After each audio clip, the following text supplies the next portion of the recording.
আসসালামু আলাইকুম রাহমাতুল্লাহ। আজকে আমরা তাহফিজ কায়দার 10ম পর্ব অর্থাৎ প্রশ্ন এবং উত্তর এই বিষয় নিয়ে আলোচনা করব ইনশাআল্লাহ। 10ম পর্বের প্রথম প্রশ্ন, হরফ কাকে বলে? আমরা জানি আরবি বর্ণগুলোকে হরফ বলে। হরফ কাকে বলে? আরবি বর্ণগুলোকে হরফ বলে। দ্বিতীয় প্রশ্ন, আরবি হরফ কয়টি? আমরা পূর্বের ক্লাসগুলোতে জেনেছি আরবি হরফ মোট 29টি।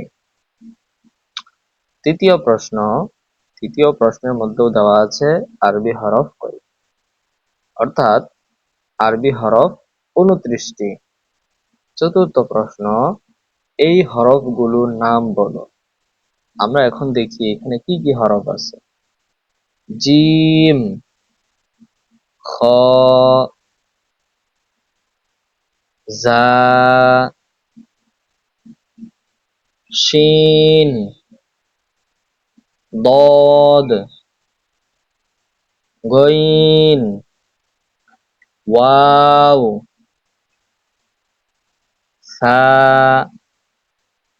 কাফ, হা। এই হরফগুলো আমরা আরেকবার রিভিশন করি। জিম, খ,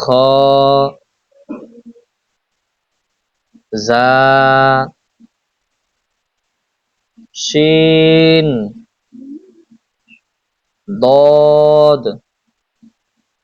গইন, ওয়াও, সা,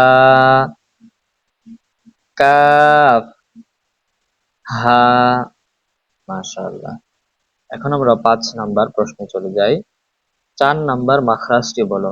বিগত ক্লাসে আমরা মাখরাজগুলো নিয়ে আলোচনা করেছিলাম, সেখান থেকে আমরা 4 নাম্বার মাখরাজটি বলবো। 4 নাম্বার মাখরাজ, জিহ্বার গোড়া তার বরাবর উপরে তালুর সঙ্গে লাগায়া 2 নক্তাওয়ালা কফ। কফ। 6 নাম্বার প্রশ্ন, 7 নাম্বার মাখরাজটি বলো। 7 নাম্বার মাখরাজ আমরা শিখেছিলাম জিহ্বার গোড়ার কিনারা উপরের মাড়ির দাঁতের গোড়ার সঙ্গে লাগায়া বদ। 7 নাম্বার প্রশ্ন, 12 নাম্বার মাখরাজটি বলো। 12 নাম্বার মাখরাজ আমরা শিখেছিলাম জিহ্বার আগা সামনের নিচের 2 দাঁতের আগার দিকে লাগাইয়া সদ, সিন, জা। 8 নাম্বার প্রশ্ন,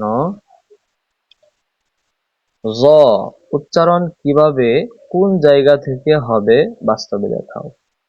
অর্থাৎ জটা কিভাবে উচ্চারণ হবে। জর জন্য আমরা মাখরাজ পড়েছিলাম 13 নাম্বার মাখরাজ। 13 নাম্বার মাখরাজের মধ্যে জ আছে।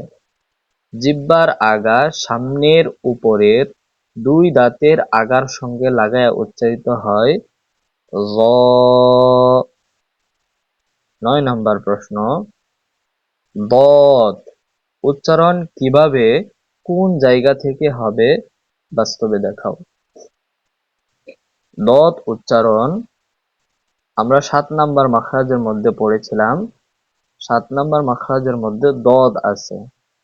জিহ্বার গোড়ার কিনারা উপরের মাড়ির দাঁতের গোড়ার সঙ্গে লাগায় উচ্চারিত হয় দদ। 10 নাম্বার প্রশ্ন, ওয়াও উচ্চারণ কিভাবে কোন জায়গা থেকে হবে। ওয়াও উচ্চারণের জন্য আমরা পড়েছিলাম 15 নাম্বার মাখরাজ। 15 নাম্বার মাখরাজ 2 ঠোঁট হইতে ওয়াও বা মিম উচ্চারিত হয়।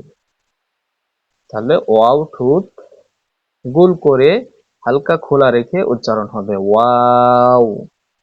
11 নাম্বার, নাকের বাসি থেকে কি উচ্চারণ করা হয়।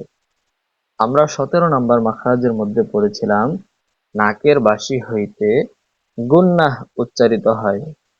যেমন আন্না। 12 নম্বর প্রশ্ন, নোক্তা কাকে বলে? আমরা বিগত ক্লাসে জেনেছি হরফের উপরে অথবা নিচে বিন্দুর মতো যে চিহ্ন থাকে সেটাকে নোক্তা বলে। এখন 13 নম্বর প্রশ্ন, নোক্তাওয়ালা হরফ কয়টি? নোক্তাওয়ালা হরফ 15টি এবং নোক্তা ছাড়া হরফ কয়টি? নোক্তা ছাড়া হরফ 14টি। এখান থেকে আমরা নোক্তাওয়ালা হরফ 5টি পড়ব এবং নোক্তা ছাড়া হরফ 5টি বলার চেষ্টা করব ইনশাআল্লাহ। এভাবে যদি আমরা প্রত্যেকটা পর্ব সুন্দরভাবে রিভিশন পড়ি, তাহলে ইনশাআল্লাহ আমরা অতি দ্রুত কোরআন শরীফ তেলাওয়াত করতে পারবো সহি শুদ্ধভাবে ইনশাআল্লাহ। আল্লাহ তাআলা আমাদের প্রত্যেককে সহি শুদ্ধভাবে কোরআন তেলাওয়াত করার তৌফিক দান করুন, আমিন।